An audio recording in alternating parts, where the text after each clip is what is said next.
आपको परमेश्वर की हजूरी में समर्पण करते हुए हम रहें।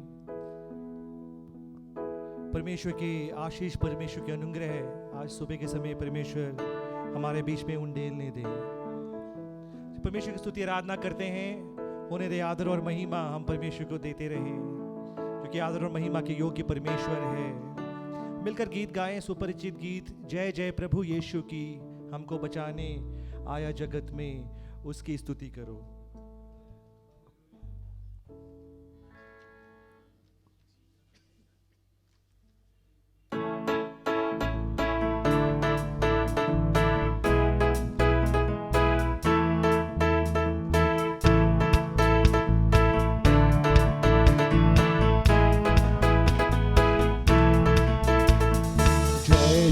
प्रभु यीशु की जय जय प्रभु यीशु की।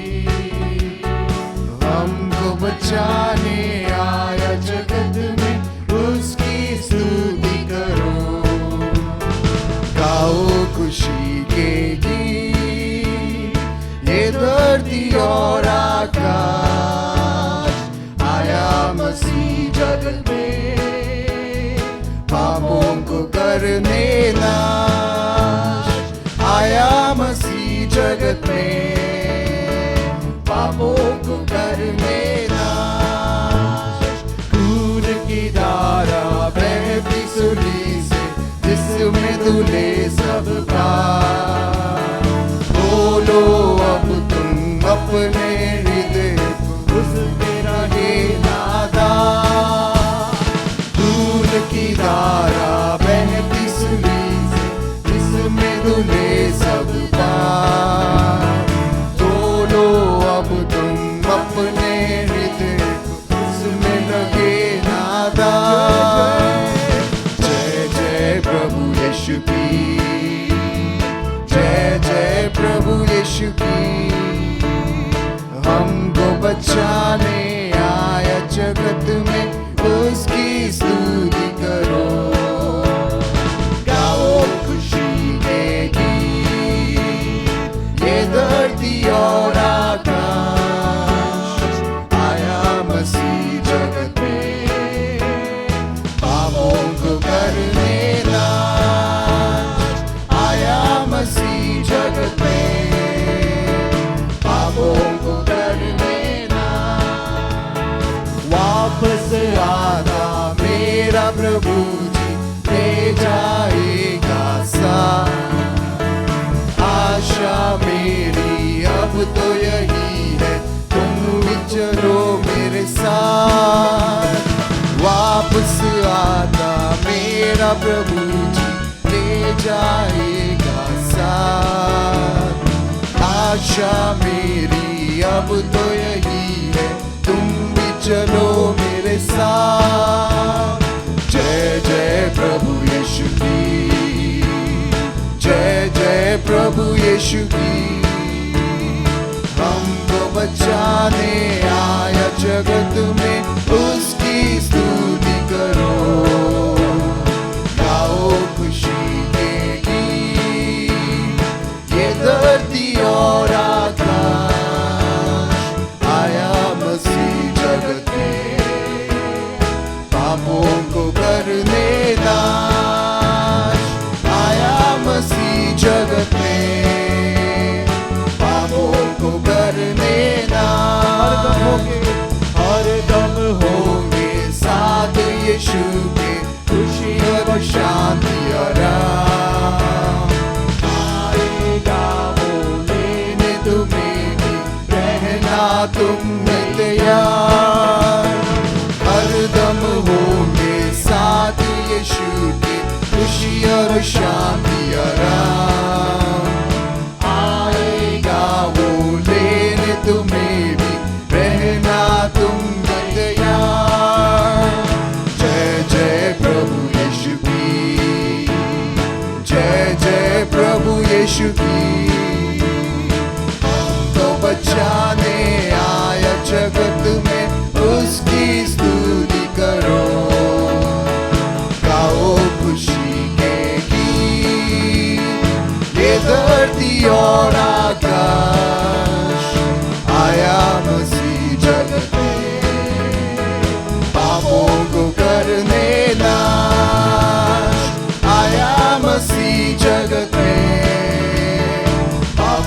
को करने ना। जय जय प्रभु यीशु जय जय प्रभु यीशु की जय जय प्रभु यीशु की। हमको बचाने आया जगत में, उसकी स्तुति करो। गाओ खुशी के गीत, ये धरती और आकाश। आया मसीह जगत में, पापों को करने नाश। आया मसीह जगत में, पापों को करने नाश। आया मसीह जगत में, पापों को करने नाश। आया मसीह जगत में, पापों को करने नाश।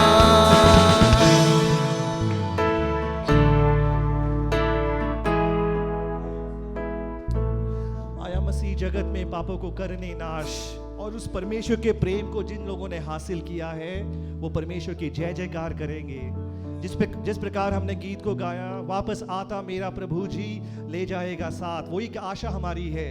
हरदम होंगे साथ यीशु के, खुशी वो शांति आराम, आएगा वो लेने तुम्हें भी, रहना तुम तैयार। वो परमेश्वर दोबारा आने वाले हैं, यीशु दोबारा आने वाले हैं। और उस आगमन के लिए कितने लोग तैयार हैं? यदि तैयारी है तो जय जयकार करते हुए उस परमेश्वर की आराधना हम मिलकर करेंगे।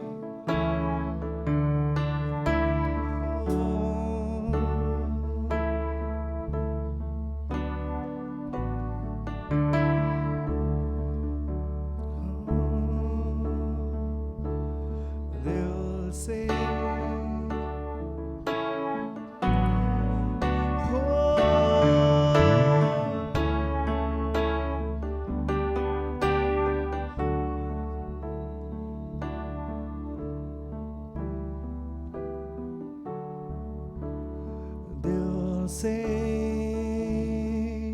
आराधना करूं मैं इस जुबान से, नाम तेरा ही लूं मैं पूरे दिल से। आराधना करूं मैं इस जुबान से, नाम तेरा ही करता हूँ तेरा शुक्रिया मैं प्रभु। करता हूँ तेरा शुक्रिया मैं।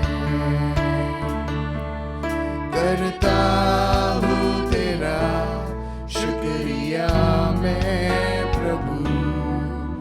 करता हूँ तेरा शुक्रिया मैं। तेरे फजल में, तेरी दया में लिपटा मैं रहता हूँ। तेरे फजल में, तेरी दया में लिपटा मैं रहता हूँ। मैं रहता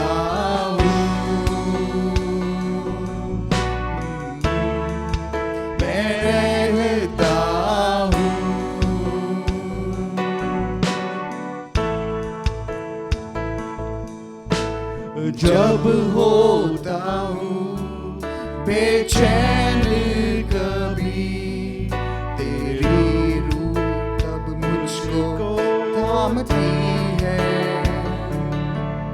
मेरी मुश्किलों में, हर एक दर्द और गम में, खुदावन तू ही मेरा शाफी है। जब होता हूँ बेचैन कभी, तेरी रूह तब मुझको थामती है। मेरी मुश्किलों में, हर एक दर्द और गम में, खुदावन तू ही मेरा शाफी है। करता हूँ तेरा शुक्रिया मैं प्रभु, करता हूँ तेरा शुक्रिया मैं, करता हूँ तेरा शुक्रिया मैं प्रभु, करता हूँ तेरा शुक्रिया मैं। तेरे फजल से तेरी दया में लिपटा मैं रहता हूँ, तेरे फजल में तेरी दया में लिपटा मैं रहता हूँ, मैं रहता हूँ, मैं रहता हूँ।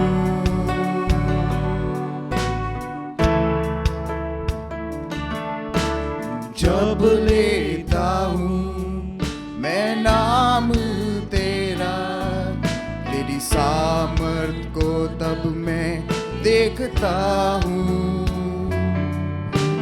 तुझसे मिली हर बरकत मुझे महफूज तेरे में रहता हूँ। जब लेता हूँ मैं नाम तेरा, तेरी सामर्थ को तब मैं देखता हूँ, तुझसे मिली हर बरकत मुझे महफूज तेरे संग में रहता हूँ, करता हूँ तेरा शुक्रिया मैं प्रभु, करता हूँ तेरा शुक्रिया मैं, करता हूँ तेरा शुक्रिया मैं प्रभु, करता हूँ तेरा शुक्रिया मैं। तेरे फजल में तेरी दया में लिपटा मैं रहता हूँ, तेरे फजल में तेरी दया में लिपटा मैं रहता हूँ, मैं रहता हूँ, ओ मैं रहता हूँ, मैं रहता हूँ, मैं रहता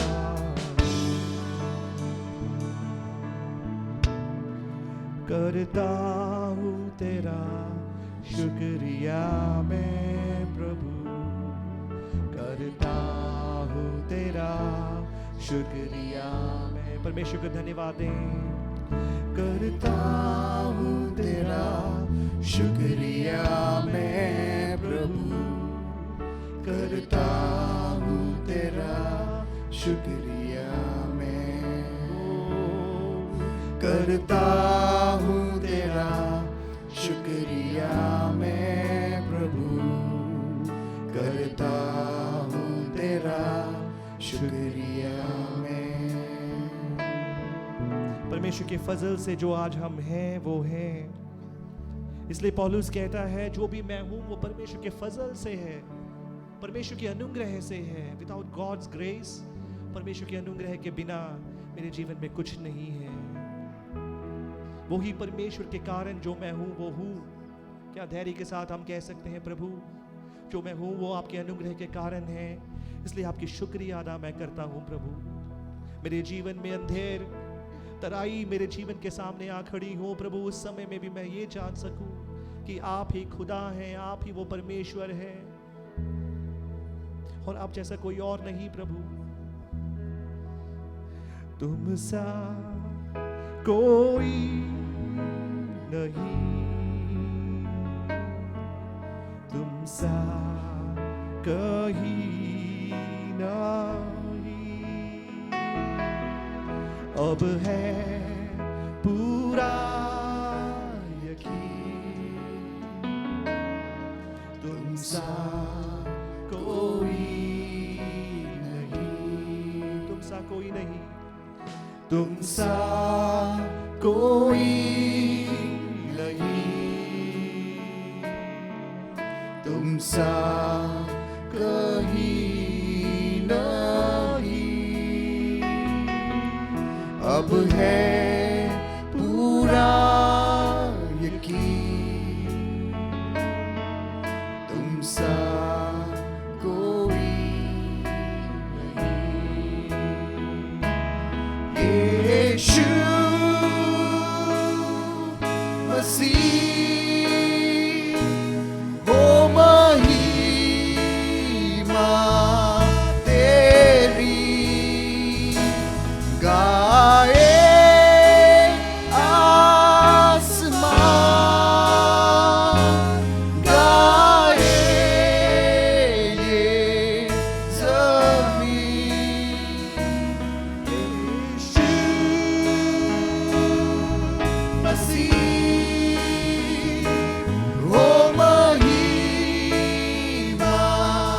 तेरी,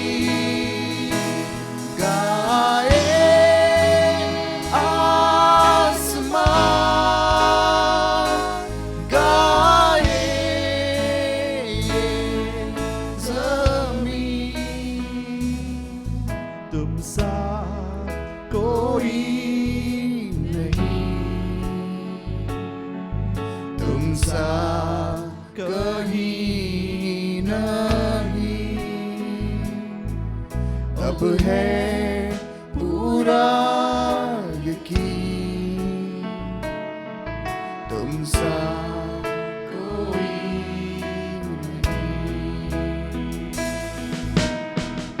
अंधेरों में तू रोशनी है, तू ही मंजिल, तू रास्ता भी है, तू है जहां ना कुछ कमी है, तेरा ही नाम जिंदगी है। अंधेरों में तू रोशनी है, तू ही मंजिल, तू रास्ता भी है, तू है जहां न कुछ कमी है, तेरा ही नाम जिंदगी।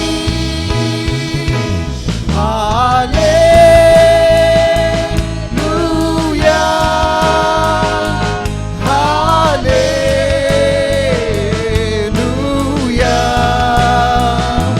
हालेलुया,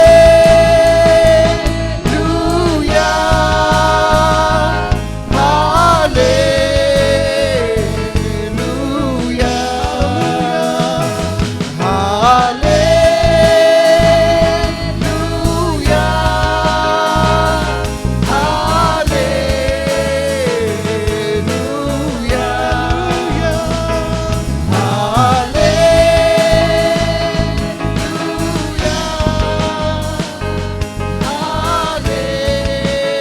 हालेलुया, तुम सा कोई नहीं, तुम सा कहीं नहीं, अब है पूरा यकीन, तुम सा कहीं नहीं। कल से हम मिलकर गाए, तुम सा कोई नहीं, तुम सा कहीं नहीं, पूरा यकीन, अब है पूरा यकीन,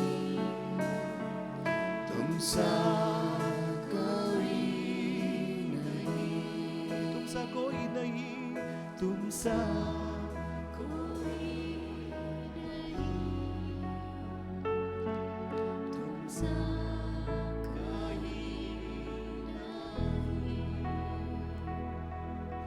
अब है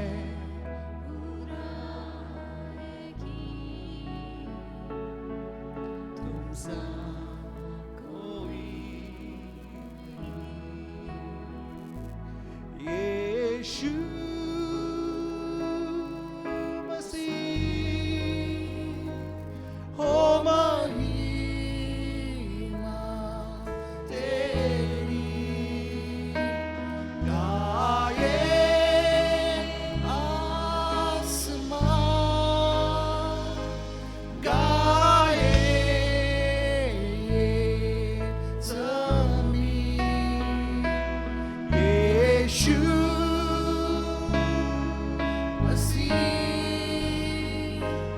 हो महिमा तेरी गाए आसमान गाए ज़मीन तुम सा कोई नहीं तुम सा कोई नहीं तुम सा कहीं नहीं अब है पूरा यकीन तुम सा कोई नहीं पिता परमेश्वर, आज सुबह के समय कलीसिया मिलकर हम ये अंगीकार करते हैं, आपके जैसा कोई और नहीं प्रभु। जो ये अंधेर के रास्तों को प्रभु हमारे लिए ज्योति बना दें, वो आप ही हैं। हमारी मंजिल और हमारी रास्ता प्रभु आप ही हैं। यदि आप हमारे जीवन में हैं, हमारे जीवन में कोई कमी नहीं है। हमारी प्रार्थना है इस विश्वास के जिंदगी में प्रभु जी, अंत तक आप में विश्वास योग्य होते हुए प्रभु जी हम इस जिंदगी को बिताने पाएं। आपके जय जयकार, आपकी स्तुति गुणगान जीवन भर हम कर सकें प्रभु, आप हमें मदद करें। जीवन में परिस्थिति चाहे कुछ भी क्यों ना हो, हम ये घोषणा कर सकें कि यीशु हमारे जीवनों में विराजमान है, और उस जीवन के हर एक परिस्थितियों का सामना करने के लिए प्रभु आपकी ओर से हम ताकत को चाहते हैं, आपकी ओर से हम अनुग्रह चाहते हैं। हमें आप अनुग्रह प्रदान करें। आदर और महिमा हम आपको देते हैं, और ये विनती यीशु के नाम से हम मांगते हैं। आमीन आमीन। कृपया करके सब बैठें।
Praise the Lord.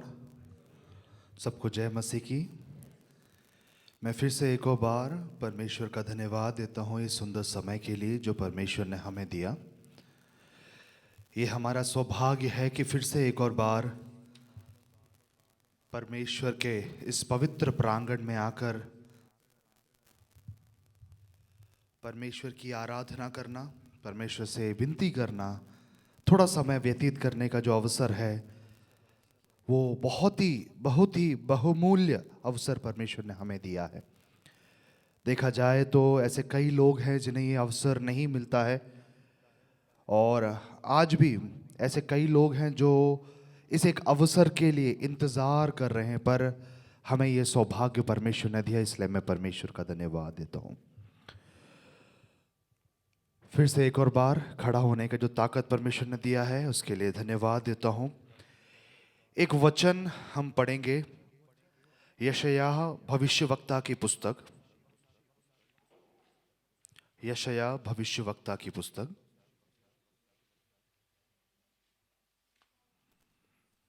उसका दूसरा अध्याय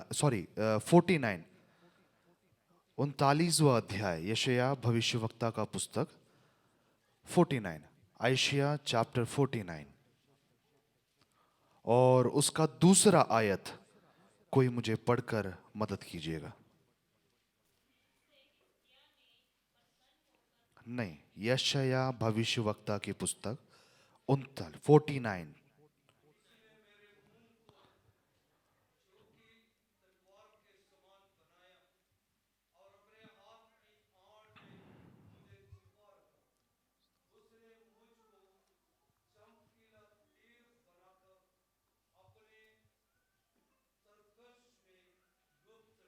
आमीन। आइए हम सब प्रार्थना करें। प्यारे पिता, तेरा धन्यवाद इस सुंदर समय के लिए। प्रभु, जो वचन हमने पढ़ा इसे हम आपके हाथों में देते हैं। पिता, हमें इस वचन के द्वारा आप हमसे बात करें। प्रभु, जो आप कहना चाहते हैं, जो आप अगुवाई करना चाहते हैं, पवित्र आत्मा, हम अपने आप को आपके हाथों में देते हैं। हमारा ज़ुबान आपके हाथों में देते हैं। पिता, आप छुएं, आप बात करें, हमारी बुद्धि, हमारा ज्ञान नहीं। प्रभु, पवित्र आत्मा, आपके द्वारा हम ये बात कर सके थे। धन्यवाद प्रभु। प्रार्थना करते हैं यीशु मसीह के नाम से मांगते हैं, आमीन। यशायाह भविष्यवक्ता की पुस्तक 49 का 2 हमने पढ़ा, और वहां पर इस प्रकार लिखा हुआ है, उसने मेरे मुंह को चोखी तलवार के समान बनाया और अपने हाथों की आड़ में छुपा रखा। मुझे चमकीला तीर बनाकर अपने तरकश में गुप्त रखा। 2 चीज वहां पर बताई गई, एक तलवार, दूसरा तीर। ये दोनों चीज युद्ध में काम आने वाली चीजें हैं। तलवार को कोई घर पर यूज नहीं करता। कोई भी व्यक्ति है जो तलवार घर पर चलाता है, मुझे नहीं लगता। अगर किसी को सब्जी काटना है, कोई तलवार नहीं चाकू चलाएगा। तलवार युद्ध भूमि में चलाया जाता है। उसी प्रकार तीर भी उसी चीज के काम आता है। कोई भी घर पर बैठकर धनुष बाण से निशाने नहीं लगाता। युद्ध की भूमि में जाकर उस तीर का उपयोग किया जाता है। यहां पर परमेश्वर यशायाह भविष्यवक्ता को कहता है कि मैंने तेरे मुंह को एक चोखी तलवार, जो बिल्कुल धारदार तलवार बना दिया है, और तुझे एक चमकीला तीर बना दिया है। पर यह बनाने के बाद मैंने एक चीज किया, वो ये कि मैंने तलवार को अपने हाथों के नीचे रखा और जो तीर था उसे उस तरकश में रख लिया। एक व्यक्ति जब युद्ध के लिए जाता है, कोई भी सैनिक, आजकल तो हम गन्स और जो नए नए आधुनिक चीजें हैं यूज करते हैं, पर आज से कुछ सदी पहले लोग तलवार, भाला, ये सब चीजों से युद्ध किया करते थे। युद्ध में जाने से पहले हर सैनिक का एक कर्तव्य होता था, अपने अपने हथियारों को वो क्या करे, पूरे तरीके से साफ करे, उसे चमकीला बनाए, उसे शार्प करे, ताकि युद्ध में जंग लगी हुई हथियार को लेके वो कभी नहीं जाएंगे, क्योंकि जंग लगी हुई हथियार कभी भी किसी काम की नहीं होती। यहां पर उस तलवार को बिल्कुल शार्प कर दिया, उस तीर को बिल्कुल चमका दिया, और उसके बाद उसे उठाकर हाथों के नीचे रखा। मैं खुद सोचा कि इसकी क्या जरूरत है, एक युद्ध में जाने से पहले तलवार को पूरा चमका कर, बिल्कुल शार्प कर कर, पर उसे अपने हाथ के आड़ में रखने की क्या जरूरत आई। मेरे प्रियो, परमेश्वर ने हमें इसी तरीके से एक चमकीला तीर बनाकर रख दिया, पर क्या किया, उसे गुप्त स्थान में रख दिया। यूज नहीं कर रहे, उपयोग नहीं कर रहे, उसे क्या किया, छुपा कर एक स्थान में अपने हाथ के आड़ में रख दिया। जब समय आएगा तब उसे यूज करने के लिए। तो इतना टाइम जो है, जब चमकाया तब से लेकर यूज करने तक के पीरियड में एक बहुत बड़ा गैप परमेश्वर ने दे दिया। क्यों? ताकि जिस काम के लिए परमेश्वर ने हमें चुना है, ताकि जिस काम के लिए परमेश्वर ने एक अधिकार हमें दिया है, उसके लिए हम पूर्ण रीति से परिपूर्ण हो जाएं। मेरे प्रियो, तलवार को उठाकर हाथ के आड़ में रखने से मुझे नहीं लगता कोई फायदा वहां हो रहा है, पर परमेश्वर जानता है इस तलवार को कब उपयोग करना है। परमेश्वर जानता है इस तलवार की अहमियत किस समय, किस वक्त पर है। पर तब तक एक ब्रैकेट पीरियड से हमें होकर गुजरना है। और ये जो ब्रैकेट पीरियड है, ये जो छोटा सा समय है, अंतराल है, उस चीज को यूज करने का बड़ा ही डिफिकल्ट होता है, बड़ा ही कठिन होता है, बड़ा ही परेशानी भरा हुआ होता है, बड़ा ही तकलीफ भरा हुआ होता है। देखिए, इसके पहले आयत को, 49 के पहले आयत को हम पढ़ेंगे, वहां पर एक बहुत अच्छी चीज कही गई है। हे दीपों, मेरी ओर कान लगाकर सुनो, हे दूर दूर के राज्य के लोगों, ध्यान लगाकर मेरी सुनो। यहोवा ने मुझे गर्भ ही में से बुलाया है। यहां जितने लोग बैठे हुए हैं, हम सब बुलाए हुए व्यक्ति हैं। परमेश्वर ने हर एक व्यक्ति को, आप कहीं और थे, आपका जीवन कुछ और था, आपका रास्ता कुछ और था, पर वहां से परमेश्वर ने आपको बुलाया, और बुलाने के बाद परमेश्वर ने क्या किया, अपने हाथ के आड़ में रख लिया, ताकि आप उस बुलाहट के परिपूर्णता में आ जाएं।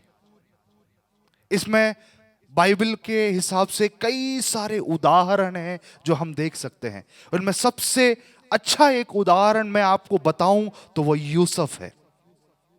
उत्पत्ति की पुस्तक में आइए जरा सब लोग, उत्पत्ति की पुस्तक निकालिए। उत्पत्ति की पुस्तक, उसका 37वां अध्याय हम देखेंगे। उत्पत्ति के 37 में हम वहां पर यूसुफ के बारे में पढ़ते हैं।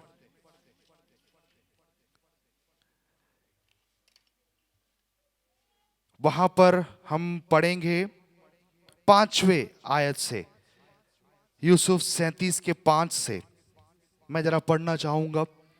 यूसुफ ने एक स्वप्न देखा और अपने भाइयों से उसका वर्णन किया।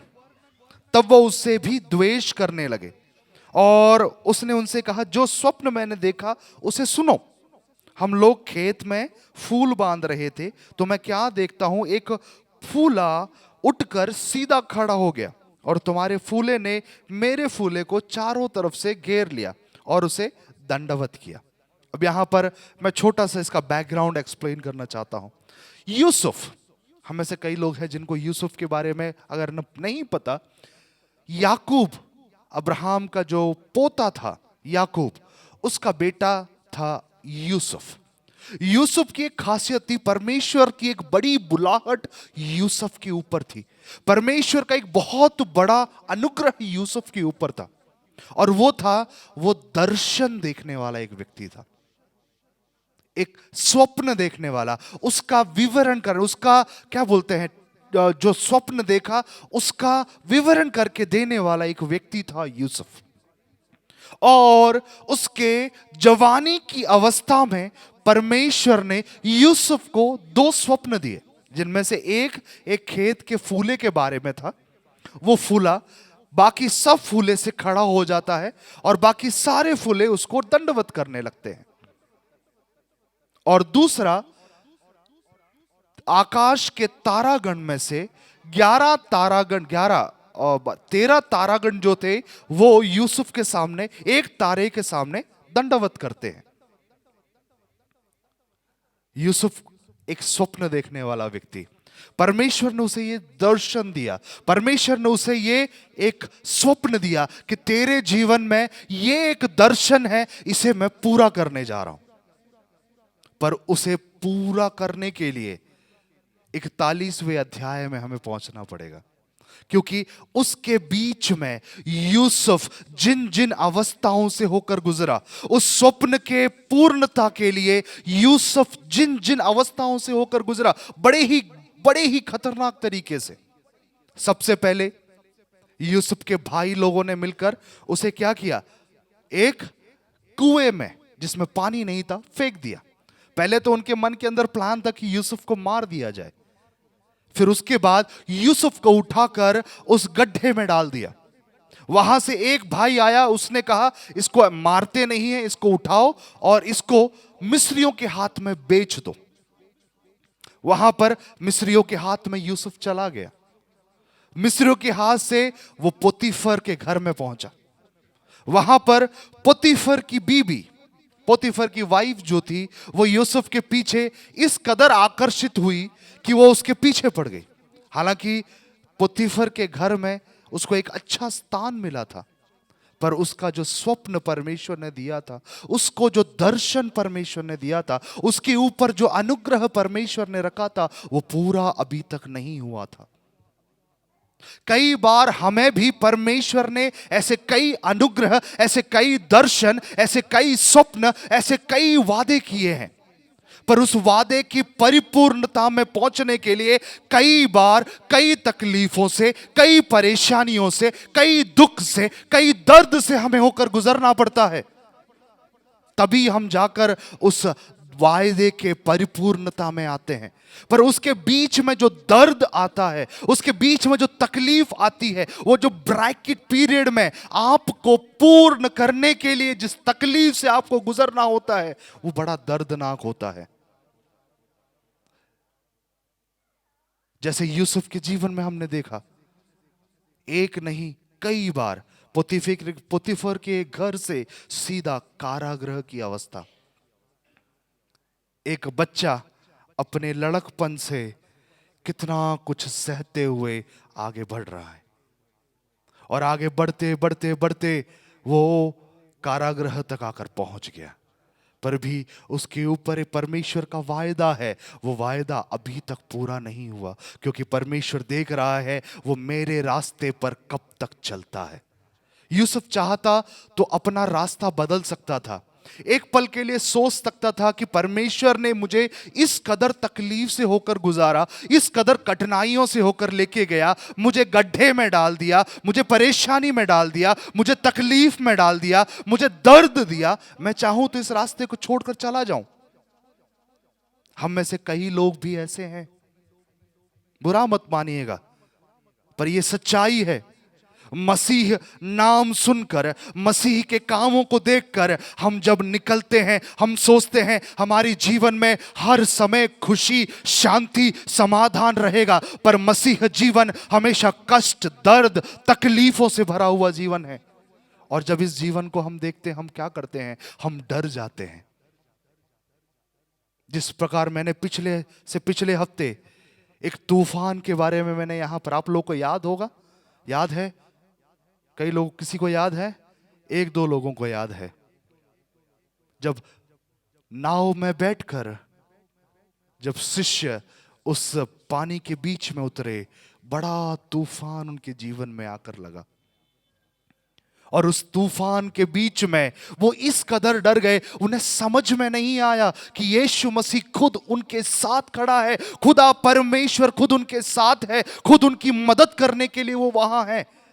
पर फिर भी उनका जो डर था, उनके अंदर का जो भय, उस तूफान को, उस तकलीफ को, उस परेशानी को देखकर, आप में से कई लोग होंगे जो यहां बैठे हैं, ऐसे किसी दर्द से, ऐसे किसी तकलीफ से, ऐसे किसी परेशानी से आप होकर गुजर रहे होंगे। परमेश्वर कहता है आप डरो मत, मैं आपके साथ हूं। मैं ये परेशानी, ये तकलीफें आपको गिराने के लिए नहीं, वरन मेरे मुझ में खड़े होने के लिए मैंने आपके जीवन में डाली।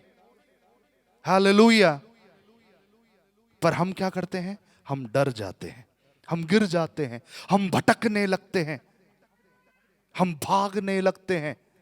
मेरे प्रियो, यहां जितने लोग बैठे हुए हैं, कल हमारे परमेश्वर के दास ने एक बहुत अच्छा वचन हमें सुनाया। वो एक चीज था, परमेश्वर ने एक उत्तरदायित्व, एक जिम्मेदारी हमारे ऊपर सौंपी है, और उस जिम्मेदारी को पूरा करना है तो कई चीजों को पालन करना है, कई चीजों, उस मार्ग पर चलना है जिस मार्ग पर परमेश्वर हमें चलाना चाहता है।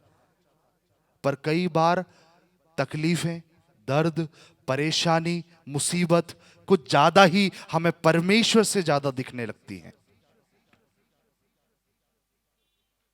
और हम क्या करते हैं? उन परेशानियों में इस कदर उलझ जाते हैं, उन तकलीफों में इस कदर उलझ जाते हैं, हम परमेश्वर के दिखाए हुए उस दर्शन को भूल जाते हैं। यहां पर यूसुफ के मन के अंदर वो दर्शन अभी भी है। आप में से कई लोगों के ऊपर परमेश्वर का बहुत बड़ा वायदा है, आप में से कई लोगों के ऊपर परमेश्वर का बहुत बड़ा प्लान है, आप में से कई लोगों के ऊपर परमेश्वर का बहुत बड़ा उद्देश्य है, क्योंकि परमेश्वर ने आपको चुना है। यूहन्ना रचित सुसमाचार 2 अध्याय जरा कोई निकालिए। यूहन्ना रचित सुसमाचार 2 अध्याय, वहां पर काना के विवाह के बारे में बताया गया है। पर मैं काना के विवाह में किए हुए उस आश्चर्य कर्म के बारे में नहीं कह रहा हूं, मैं वहां रखे हुए उन 6 मटकों के बारे में बात कर रहा हूं, जिन मटकों को कोई यूज नहीं करना। आप सोचते हैं कि परमेश्वर आपको यूज नहीं कर सकता, अगर आप सोचते हैं परमेश्वर का मेरे लिए कोई उद्देश्य नहीं है, ये जीवन भर मैं यहां इस संसार में मेरी जीवन तकलीफ में, परेशानियों में होकर गुजरने के लिए है, तो परमेश्वर कहता है मैंने तुम्हें चुना है। हालेलुया। परमेश्वर ने हमें चुना है। वहां पर हम देख सकते हैं उन 6 मटकों को, उन 6 मटकों का काम शुद्धिकरण का काम था। उन 6 मटकों को देखने में कोई खूबसूरती नहीं थी, उन 6 मटकों को देखने में कोई बड़ी खासियत नहीं थी। हम सब अपने अपने घर पे रहते हैं, सब लोगों के घर में काफी तरीके के बर्तन होते हैं, सही कह रहा हूं, है ना? कुछ बर्तन होते हैं जो स्टील के होते हैं, जो हर दिन रोजमर्रा के कार्य के लिए हम यूज करते हैं, वो हम क्या करते हैं? अलग रखते हैं। कुछ बर्तन होते हैं जो मार्बल के होते हैं, दिखने में बड़े शाइनी होते हैं, उन्हें हम क्या करते हैं? अच्छे से कबर्ड में रखते हैं। कभी भी उस कबर्ड के बर्तन को उठाकर हम नीचे नहीं रखेंगे। यहां पर ये बर्तन जो है, ये 6 जो मटके हैं, ये बाहर रखने वाली चीजें हैं। इन्हें अंदर, घर के अंदर कभी एक यहूदी नहीं रखता, क्योंकि उसका काम शुद्धिकरण है। उसका काम शुद्धिकरण है। शुद्धिकरण कैसे? कोई व्यक्ति जब घर के अंदर आए तो उठाए उसमें से एक जग, अपने पैरों को, अपने हाथों को, जितनी गंदगी है उसे धोकर अंदर जाओ, फिर उसके बाद उस मटके से कोई रिश्ता नहीं। बस एक फ्रैक्शन ऑफ सेकंड के लिए आए, उठाया, उसको देखते तक नहीं है। हर दिन, जितने महीने, जितने मौसम, वो क्या करते हैं? बाहर ही पड़े रहते हैं। लोगों का ध्यान अंदर रखे हुए सोने चांदी के बर्तनों में।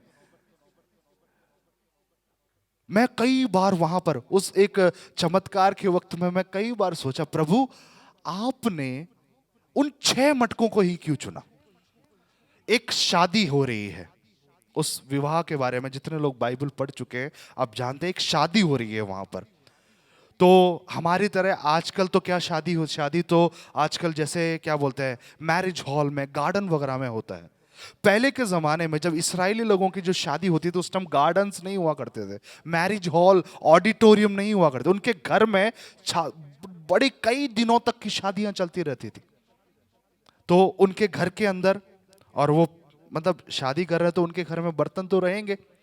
मैंने सोचा प्रभु यीशु मसीह ने क्यों सोने चांदी के बर्तन को वहां यूज नहीं किया।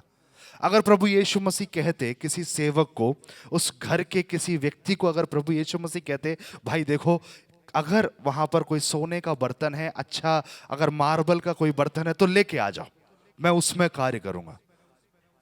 पर प्रभु यीशु मसीह वहां एक सोने के बर्तन या फिर एक चमकीले पदार्थ या फिर दिखने में खूबसूरत किसी चीज की योग्यता पाए हुए चीज के पीछे नहीं गए, पर प्रभु यीशु मसीह उन 6 मटकों की तरफ गए जिनकी ओर शादी में विवाह में आए किसी व्यक्ति ने नहीं देखा। आप और हम उन 6 मटकों की तरह हैं।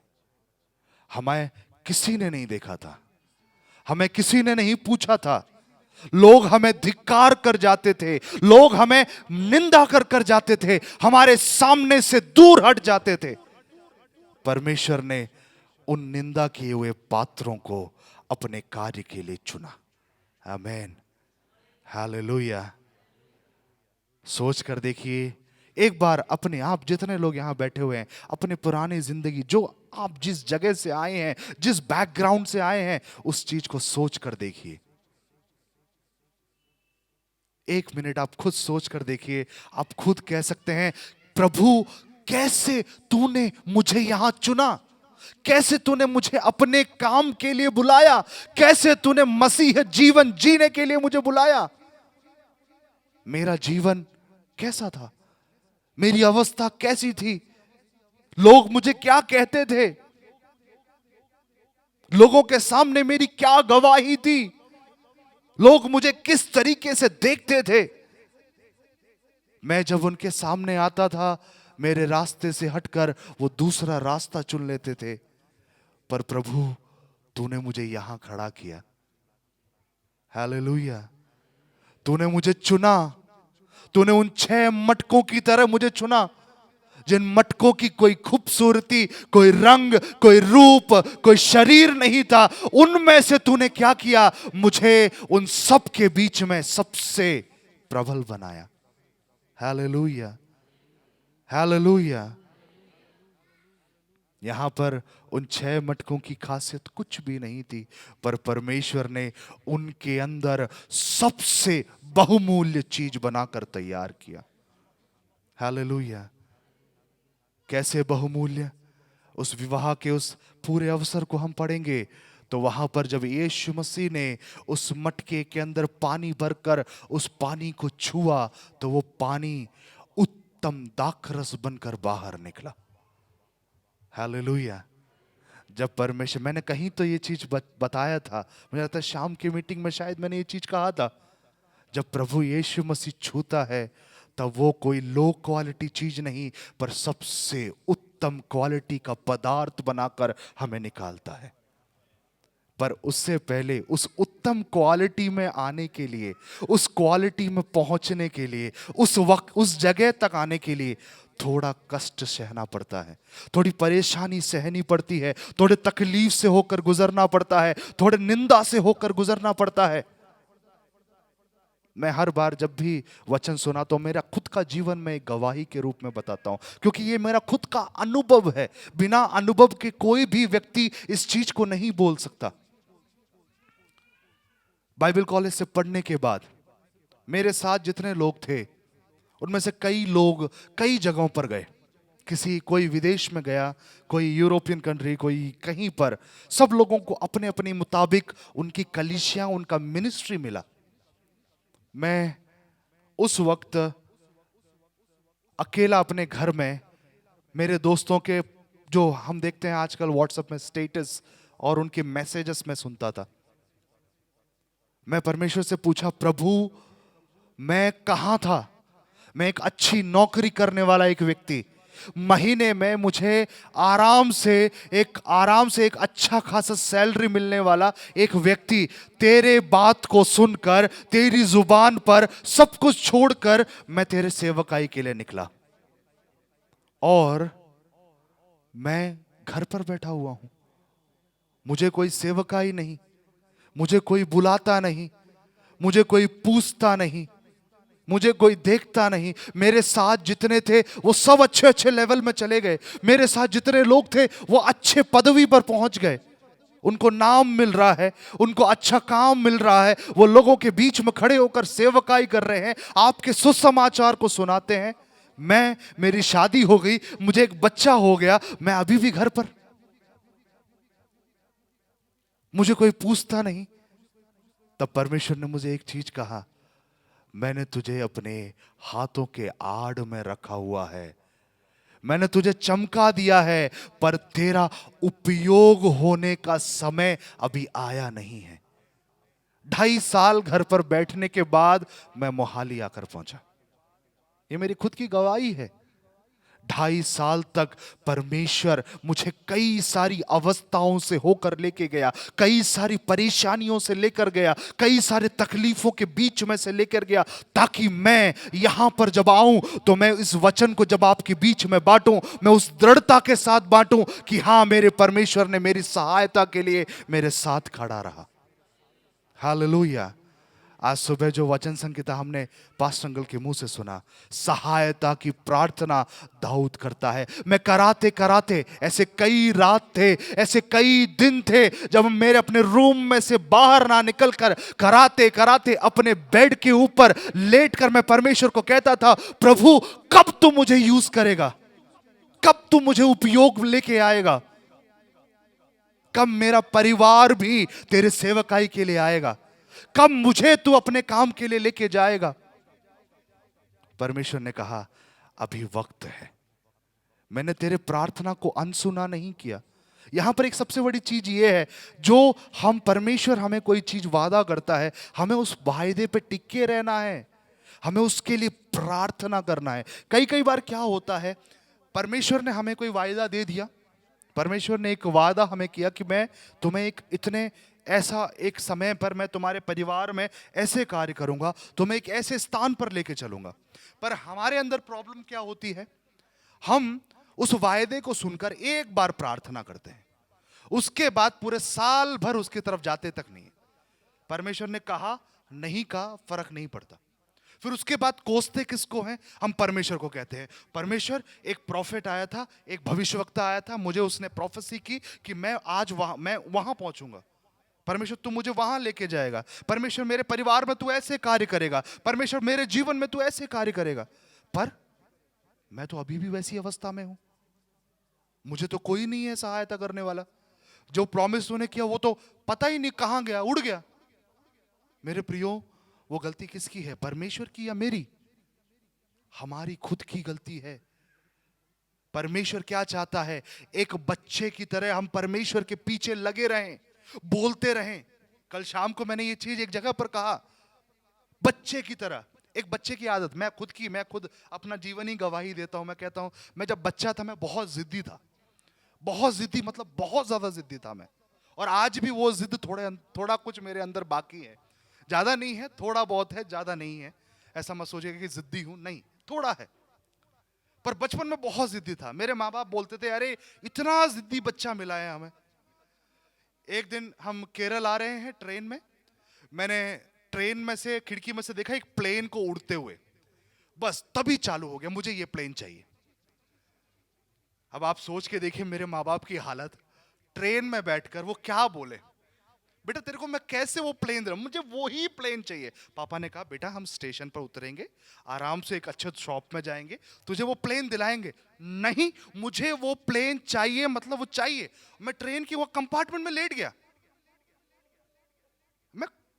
मुझे होश है इसलिए बोल रहा हूं, मैं कंपार्टमेंट में लेट गया, पर नहीं, मुझे वो प्लेन चाहिए, मैं नहीं छोड़ूंगा, मुझे वो प्लेन चाहिए। और पापा मम्मी ने हाथ जोड़ लिया, भाई ये आदमी, इसको कुछ नहीं हो सकता, कैसे इसको समझाऊं कि बेटा वो प्लेन उड़ता हुआ प्लेन है, वो बहुत बड़ा प्लेन है, तुझे बाहर निकल कर मैं देता हूं। ऐसे ही एक बार मार्केट में लेके गए, एक बैग देखा, तब स्कूल जाने का उम्र ही हुआ था, अच्छा बैग दिखा, मैं लेट गया रोड सड़क पे, नहीं उठ रहा हूं, मुझे वो बैग चाहिए, जब तक आप नहीं दोगे मैं नहीं हटूंगा यहां से। हमारे बच्चों में से कुछ बच्चे ऐसे होते हैं, है ना? कई लोगों के हंसते हुए चेहरे मुझे देखने को मिल रहे हैं। ये हर बच्चों की आदत है। अभी मेरा बच्चा छोटा सा है, अभी वो बड़ा होगा, वो क्या करेगा मुझे नहीं पता, कैसी कैसी जिद करेगा। क्यों? मैं उसका पिता हूं, उसे पता है कि अगर मेरे सामने जिद करूंगा तो मैं क्या करूंगा, उसे दिलाऊंगा। मुझे मेरे पिता के बारे में पता है, मैं उसके सामने, मेरे पिता के सामने जिद करूंगा, मैं रोऊंगा, मुझे कल वो चीज मिलेगी। पर जब परमेश्वर के सामने आते हैं, वो जिद हमारी कहां चली जाती है? क्यों हम परमेश्वर के सामने उस जिद से खड़े नहीं हो पाते? क्यों हम परमेश्वर से बार बार मांग नहीं पाते? क्यों हम परमेश्वर को नहीं कह पाते, प्रभु मैंने प्रार्थना किया, मुझे उसके ऊपर उत्तर चाहिए? हम क्या करते हैं, एक बार प्रार्थना किया, पास्टर जी से बोला, बड़े पास्टर जी को बोला, छोटे पास्टर को बोला, दोनों ने प्रार्थना किया, हो गया। कई लोग आते हैं, मैं किसी की बुराई नहीं कर रहा हूं, सॉरी, माफी मांगता हूं, मैं किसी की बुराई नहीं कर रहा हूं। कई लोग हमारे पास आते हैं, दिन प्रतिदिन मैं यहीं रहता हूं, कई लोग आते हैं मुझसे कहते हैं, पास्टर जी आप प्रार्थना करो। मैं कहता हूं भैया आप भी प्रार्थना नहीं, आप प्रार्थना कर दोगे हो जाएगा ना। मेरे प्रार्थना से नहीं, आपका खुद का प्रार्थना परमेश्वर को जरूरी है। आपकी खुद की दुहाई परमेश्वर को जरूरी है। आपका खुद का कराना परमेश्वर को जरूरी है। यहां दाऊद कहता है भजन संहिता 6 में, परमेश्वर में कराते कराते मैं थक गया, मेरे अंदर ताकत नहीं है कराने की अब। वो ऐसा क्यों कहता है? क्योंकि उसे पता है वो मेरा स्वर्ग का पिता है, अगर उसके सामने मैं नहीं कराऊंगा, उसके सामने मैं जिद नहीं करूंगा, तो मेरे को जिद करने के लिए कौन है? मेरे सामने बोलने के लिए कौन है? हमारे परमेश्वर के दास ने कई समय पहले प्रार्थना के बारे में कई सारी चीजें बताई, जिसमें से परमेश्वर के दास ने एक चीज कहा, हमेशा हमें, अगर हमने कोई विषय परमेश्वर के सामने दिया है, हमें क्या करना है, उसका इंक्वायरी करना है, परमेश्वर से पूछना है। और वचन भी वही कहता है। देखिए, न्यायियों की पुस्तक निकालिए कोई, न्यायियों की पुस्तक,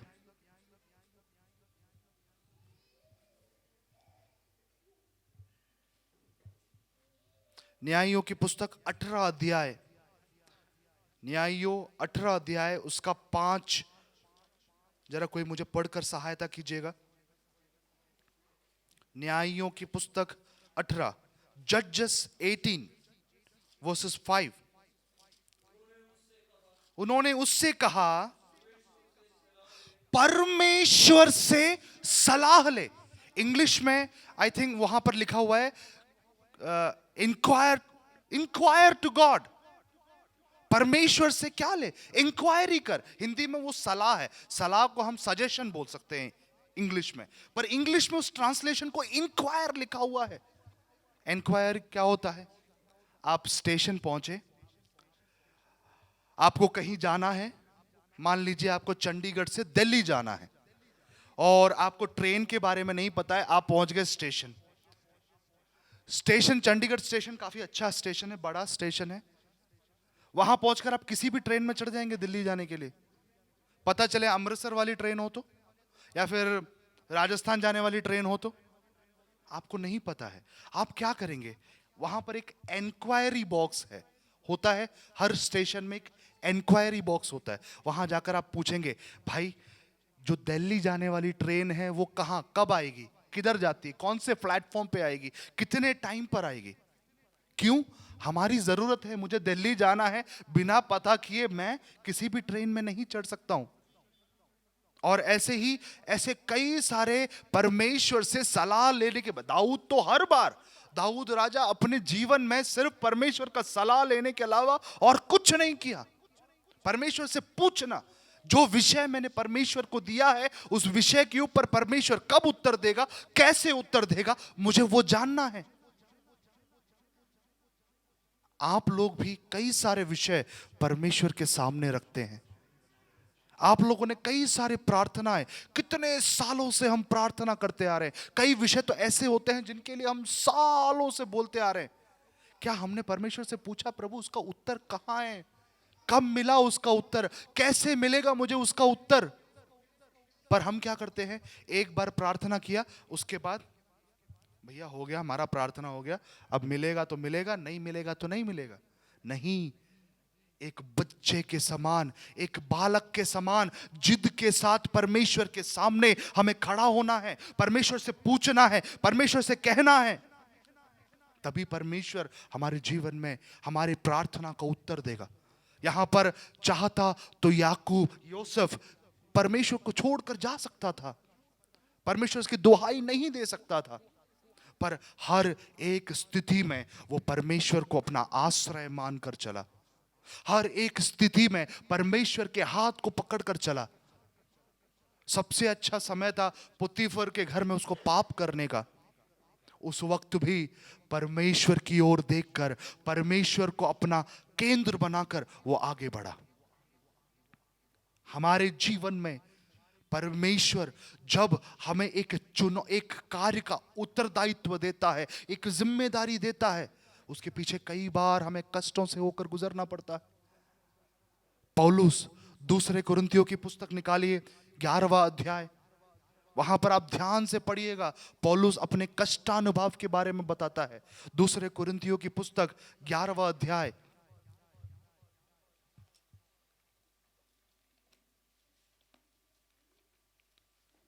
दूसरा कुरिन्थियों 11:16 से लेकर कोई मुझे पढ़कर सुनाइएगा। मैं फिर कहता हूं, कोई मुझे मूर्ख ना समझो,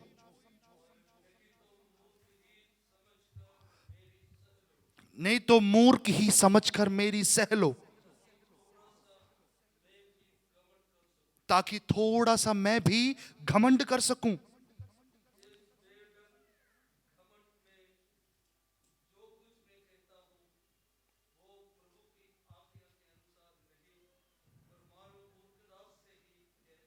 आगे,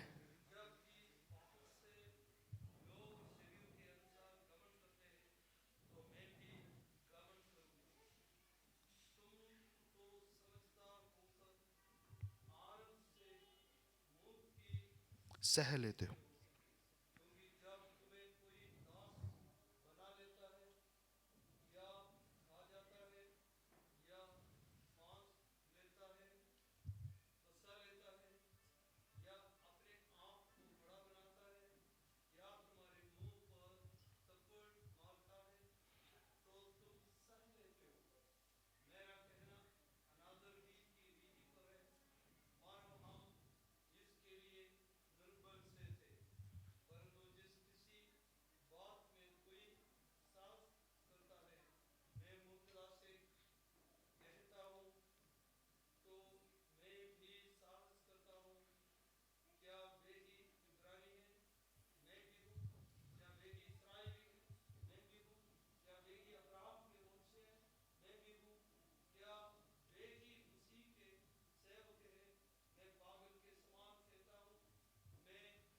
उनसे बार बार कैद होने में, कौड़े खाने में, बार बार मृत्यु के जोखिम में,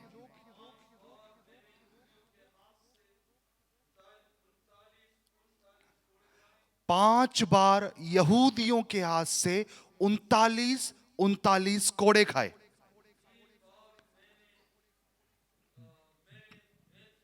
3 बार बेते खाई, 1 बार मुझ पर पथराव किया गया, 3 बार जिस जहाज पर मैं चढ़ा वो टूट गया,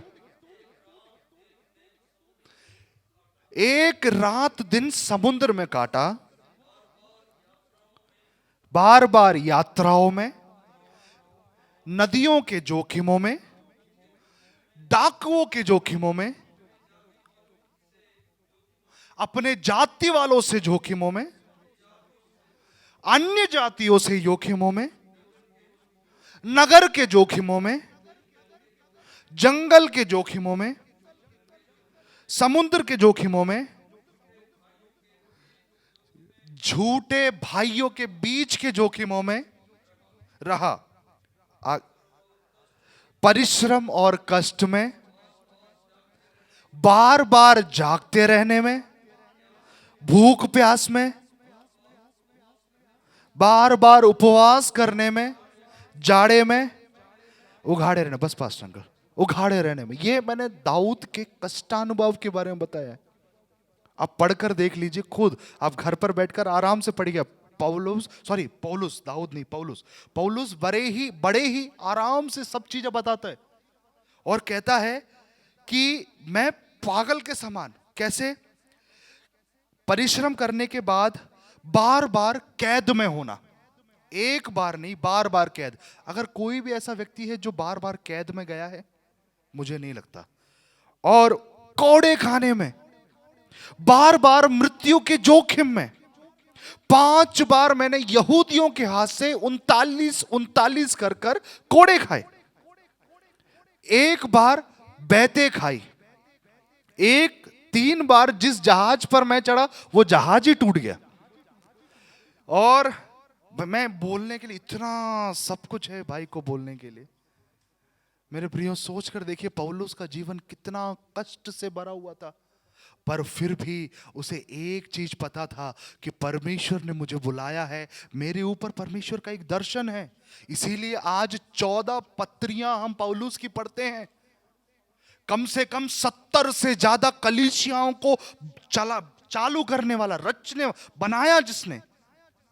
सोच के देखिए उसके जीवन में आखिरी तक। हमारी आंटी हैं यहाँ पे पास्टर आंटी, वो हमेशा मुझे बोलती हैं जैसे पौलुस को एक कष्ट था, मेरे जीवन में एक कष्ट परमेश्वर ने दिया है। पौलुस को एक दिया था, शैतान के हाथ में भेज दिया था एक कष्ट, जिंदगी भर मरते दम तक वो कष्ट सहता हुआ रहा। किस लिए? क्योंकि परमेश्वर का एक उद्देश्य उसके जीवन में पूरा होना था, परमेश्वर का एक कार्य उसके जीवन में पूरा होना था, परमेश्वर का एक दर्शन था जो उसके जीवन में पूरा होना था। दाऊद राजा के बारे में पढ़ते हैं पहले शमूएल की पुस्तक में, उसके 16वें अध्याय में हम देखते हैं दाऊद का अभिषेक हुआ, दाऊद को राज्य अभिषेक दिया, उसको कहा कि ये राजा बनेगा। और वो भाई साहब पहले शमूएल से लेकर दूसरे शमूएल के पहले या दूसरे किताब में जाकर तो वो राजा बनते। उसके बीच में कई बार शाऊल के द्वारा उसको मारा जाने की कोशिश, कई बार गुफाओं में रहना, कई बार किसी तकलीफ में रहना, कई बार किसी परेशानी में रहना, कई बार किसी चीज में रहना। पौलुस भी वही कहता है, एक नहीं कई बार मैं भी उसी अवस्था से होकर गुजरा, सिर्फ यीशु मसीह के नाम के लिए। पर उस वक्त में भी पौलुस एक चीज कहता है, तेरी कृपा काफी है मेरे प्रभु। हालेलुया। उस कष्ट के बीच में से पौलुस को एक चीज पता था कि ये कष्ट मुझे नाश नहीं करेगा, ये कष्ट मुझे क्या कर रहा है, परमेश्वर में खड़े होने के लिए तैयार कर रहा है, परमेश्वर के काम के लिए तैयार कर रहा है, परमेश्वर के सौंपे हुए काम को और भी ताकत से करने के लिए परमेश्वर मुझे तैयार कर रहा है। यूहन्ना रचित सुसमाचार 15वां अध्याय आप घर पर बैठकर पढ़िएगा। यूहन्ना 15, वो पूरा किस प्रकार परमेश्वर छटनी करता है उसके बारे में लिखा गया है। एक दाखलता जो उसको परमेश्वर छटनी करता है, वो छटनी इसलिए करता है कि वो फल देने वाला वस्तु बने, फल देने वाला पेड़ बने। मेरे प्रियो, आप और मैं जो आज यहां बैठे हुए हैं, एक बात आप कान खोलकर अपने मन के अंदर बिठा लीजिए, परमेश्वर का एक बहुत बड़ा उत्तरदायित्व, एक बहुत बड़ी जिम्मेदारी परमेश्वर ने आपके ऊपर सौंपी है। और उस जिम्मेदारी को पूरा करने के लिए परमेश्वर आपको कई सारी अवस्थाओं से लेकर गुजरेगा, कई सारी स्थितियां आपके परिवार में आएंगी। हो सकता है ऐसी अवस्था है कि आप गिरकर थक कर बैठ जाएं, आप बोलें परमेश्वर नहीं हो पाएगा, पर परमेश्वर कहता है अय्यूब के समान, इतना कष्ट होने के बावजूद भी, इतनी परेशानी होने के बावजूद भी उसने एक ही चीज कहा, वो परमेश्वर जिसने दिया, मैं नंगा आया था नंगा ही जाऊंगा, जिसने दिया उसी ने लिया। उस परमेश्वर, उसकी बीवी ने, उसकी वाइफ ने उससे कहा छोड़ दे उस परमेश्वर को, या तो मर जा, कह दे, नकार दे उस परमेश्वर को। मेरे प्रियो, मसीही जीवन में जब हम आते हैं, कई बार ऐसी अवस्थाएं हमारे जीवन में आती हैं, वो आपको तबाह करने के लिए नहीं है, वो आपको गिराने के लिए नहीं है, आपको दोष पहुंचाने के लिए नहीं है, पर परमेश्वर का एक बहुत बड़ा कार्य परमेश्वर ने आपको और मुझे सौंपा है। हालेलुया। मैंने हर बार अपनी गवाही देता हूं, मेरे बेटे की गवाही। मैंने बताया था मुझे कोविड आया, मेरे बच्चे को कोविड आया। मैं कहता हूं, मैं परमेश्वर से प्रार्थना किया, परमेश्वर ने कहा यहां पर मैं तुझे नहीं छोड़ूंगा। ये सिर्फ एक छोटा सा कष्ट है तेरे जीवन में, ये मैंने तेरे जीवन में इसलिए दिया कि जब तू मेरी सेवकाई के लिए खड़ा हो, तब ऐसे कष्टों के सामने तू डगमगाए ना। आमीन। इसका मतलब ये नहीं है कि मैं कष्ट से ही होकर गुजर रहा हूं, ऐसा कुछ नहीं है। जीवन में थोड़े बहुत कष्ट आना जरूरी है, वो आपको गिराने के लिए नहीं, पर परमेश्वर में मजबूत खड़ा करने के लिए परमेश्वर हमारे जीवन में देता है। Hallelujah, hallelujah. इस वाक्य का यशायाह भविष्यवक्ता के 49 में एक बार वापस आए हम लोग। यशायाह 49 हमने पढ़ा, परमेश्वर ने क्या किया, मुझे तलवार बनाकर अपने हाथ के, मेरी जुबान को, मेरे मुंह को तलवार बनाकर क्या किया, अपने हाथ के आड़ में रख लिया। किस लिए रखा, किस लिए मेरे परमेश्वर ने मुझे उस तरीके से किया? उसका 49 का 9 जरा कोई पढ़कर सुनाइएगा। 49 का 9, यशायाह 49 का 9। और बंदियों से कहें, बंदी गृह से बाहर निकल। आगे, और जो अंधियारे में हैं उनसे कहें, अपने आप को दिखलाओ।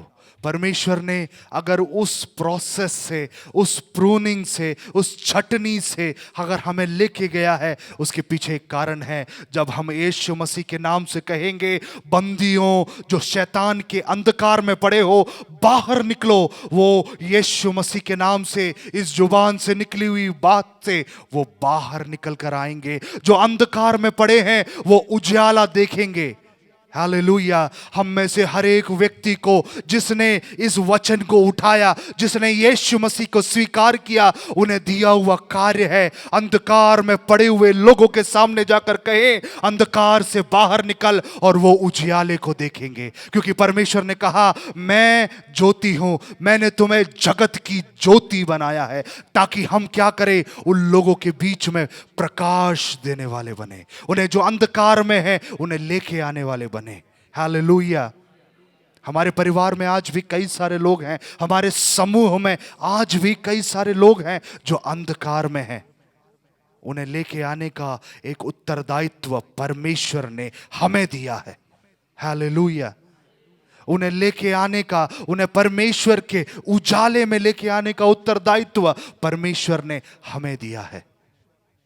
और उसके प्रोसेस में थोड़ा समय लगता है, थोड़ा दर्द होता है, थोड़ी परेशानी होती है, पर परमेश्वर कहता है हिम्मत मत हारो, कंटिन्यूअसली प्रार्थना करते रहो, परमेश्वर से विनती करते रहो। फिलिपियो 4:6 कहता है, किसी भी बात की चिंता मत करो, हर चीज में प्रार्थना, विनती और निवेदन के साथ मेरे सम्मुख उपस्थित हो।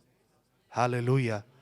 किसी भी बात की चिंता, चाहे कितना भी क्यों ना हो, कितनी भी परेशानी क्यों ना हो, कितनी भी तकलीफ क्यों ना हो, परमेश्वर कहता है किसी भी बात की चिंता आप मत करो। हालेलुया। हर चीज में प्रार्थना, विनती और निवेदन के साथ मेरे पास आओ। अपनी अपनी आंखों को हम बंद करें।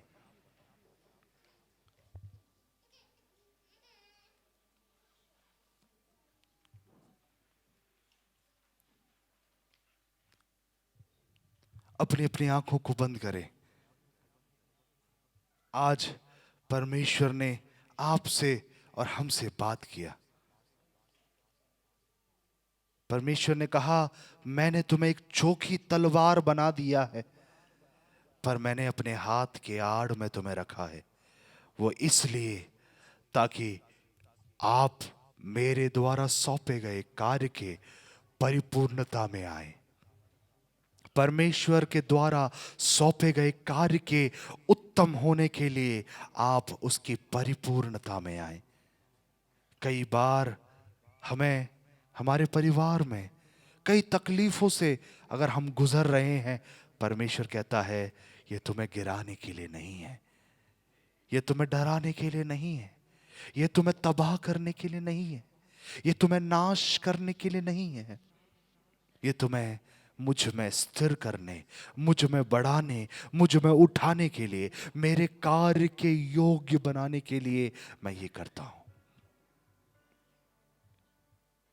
जिस व्यक्ति को उसके परिवार ने ठुकरा दिया,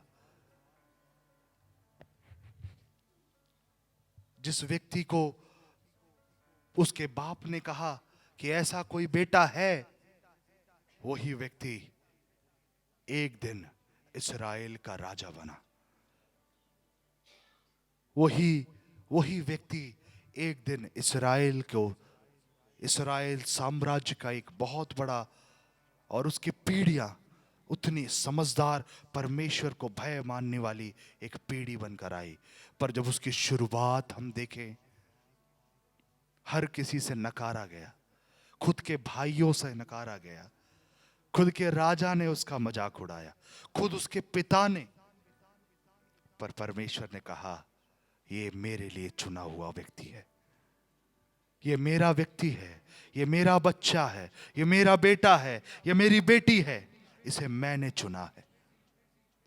हम जो यहां बैठे हुए हैं, परमेश्वर ने हमें चुना है मेरे प्रियो, परमेश्वर ने हमें चुना है। नहीं तो हम यहां कभी नहीं बैठ पाते, नहीं तो हम यहां नहीं होते, नहीं तो हमारा जीवन किसी दलदल में होता, नहीं तो हमारा जीवन किसी ऐसी अवस्था में होता जहां से कभी हम उबर नहीं सकते थे। पर परमेश्वर ने अगर हमें यहां बैठाया है, वो हमें इसलिए ताकि परमेश्वर ने हमें चुना है। वचन कहता है बुलाए हुए बहुत हैं पर चुने हुए कम हैं। हम जितने लोग यहां बैठे हुए हैं, परमेश्वर के चुनाव के साथ हम यहां आए हैं। अपने अपने आप को परमेश्वर के हाथ में देना चालू करें। परमेश्वर से कहें प्रभु मैं तेरे पास आता हूं, मैं तेरे पास आता हूं, हर दिन हर रात मैं तेरे पास। प्रभु तेरे अलावा इस संसार में मुझे किसी की जरूरत नहीं, इस संसार में तेरे अलावा मेरा कोई नहीं है मेरे पिता। जैसे मां अपने पैदा किए हुए बच्चे को भूल जाती है, वैसे ही ये संसार, मेरा परिवार मुझे भूल जाएगा, पर मुझे कभी ना भूलने वाला मेरा परमेश्वर मेरे साथ है। मुझे कभी ना छोड़ने वाला परमेश्वर मेरे साथ है, मुझे कभी ना त्यागने वाला परमेश्वर मेरे साथ है। एक उद्देश्य वो परमेश्वर हमारे जीवन में है, इसीलिए परमेश्वर हमें यहां लेके आया है, इसीलिए परमेश्वर ने हमें खड़ा किया है कि एक उद्देश्य परमेश्वर का आपके और मेरे जीवन में, हर एक व्यक्ति के जीवन से परमेश्वर को एक उद्देश्य है। प्रार्थना करें कि परमेश्वर उस उद्देश्य को पूरा करे, और उसके बीच में चाहे कुछ भी हो, परमेश्वर के नाम पर आश्रय कर कर, परमेश्वर पर आश्रय कर कर, परमेश्वर के नाम को देखकर हम आगे बढ़े। प्रार्थना करें। प्यारे पिता, तेरा धन्यवाद इस सुंदर समय के लिए। प्रभु सुने हुए वचनों के सामने हम अपने आप को समर्पित करते हैं। मेरे पिता, तूने हमसे बात किया, पिता परमेश्वर, तेरा एक उद्देश्य तूने हमारे ऊपर है। पिता परमेश्वर, हम वो जानते हैं, हम वो मानते हैं। पिता, तेरा एक वायदा, तेरा एक दर्शन हमारे ऊपर है। उसके बीच में कई बार हमें ब्रैकेट पीरियड से गुजरना पड़ रहा है, उसके बीच में कई बार हमें छटनी से होकर जाना पड़ता है। पर पिता, हम आशा करते हैं, हम विश्वास करते हैं, प्रभु तू हमारे साथ है। तूने हमारा साथ नहीं छोड़ा, कभी हमें छोड़ा नहीं। मेरे पिता, अपने उद्देश्य को पूर्ण कर।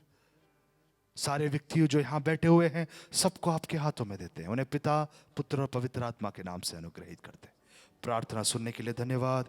यीशु मसीह के नाम से मांगते हैं, आमीन। फिर से एक और बार सबको जय मसीह की ये समय दिया, इसके लिए धन्यवाद। परमेश्वर आप सबको आशीष दे। धन्यवाद पास्टर बेंजूस।